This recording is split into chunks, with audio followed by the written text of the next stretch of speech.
10 News presents Democracy 2012. Your voice, your vote. With the general election just weeks away, 10 News and the EW Scripps Company are dedicated to providing the information that you need to make informed decisions. Tonight, we're speaking with San Diego's Port Commissioner, Scott Peters, who's running for the 52nd Congressional District, of course, against incumbent Brian Bilbray. Thank you for coming in. Thanks for having me, Kimberly. Let's talk first about redistricting, because these are the first elections for Congress since redistricting, and they were done with an eye toward becoming less partisan, right, less politically polarizing. How do you think that those changes have affected the tone and the substance of this campaign? Well, if they wanted to departisanize this district, they couldn't have done a better job, because the district's now about a third Republican, a third Democrat, a third Independent. This district won't be decided by the most partisan people, but it'll be decided by people who want to see things work, things get done, people who are more in the middle. And you're making a reference, it is Republican, Democratic, Independent, but if you really take away the independents, there's still a partisan gap between the Republicans and the Democrats in the district.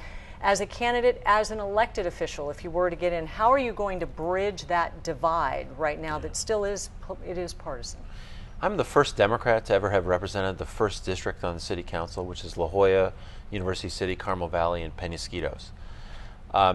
And I did that, I think I won that election because people perceived me as someone who could get things done. I wasn't going to think so much about which team I was on, whether it was Republican or Democrat, not which team, but the teamwork that it takes to get things done. And that's been my record, whether it's the ballpark, finishing Highway 56, cleaning up beaches and bays, or at the port, we worked on the convention center expansion, a bipartisan effort to create 7,000 new permanent jobs, or the new waterfront plan at the Embarcadero. All of those things we've done by working together. Sure, there are people who are going to vote for me just because I'm a Democrat or vote against me because I'm not a Republican.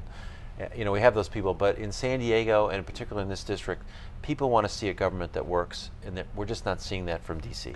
We have unemployment over 8%. Right. We have record deficits.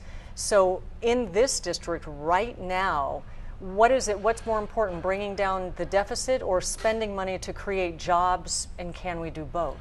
You know, it's such a good question, and President Clinton, who I think did a great job, makes the point that balancing the budget is not just about making cuts and increasing taxes.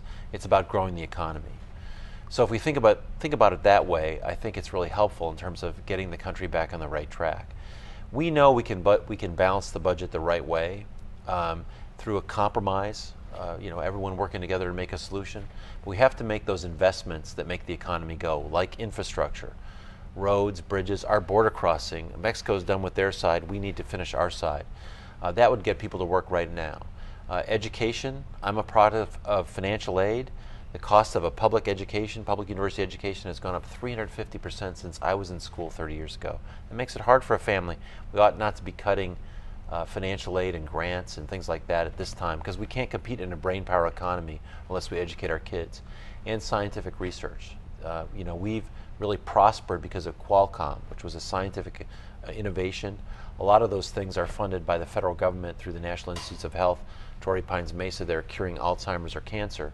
It's the federal government that makes those investments. If we make those investments, the economy will get going, and the budget gap should close.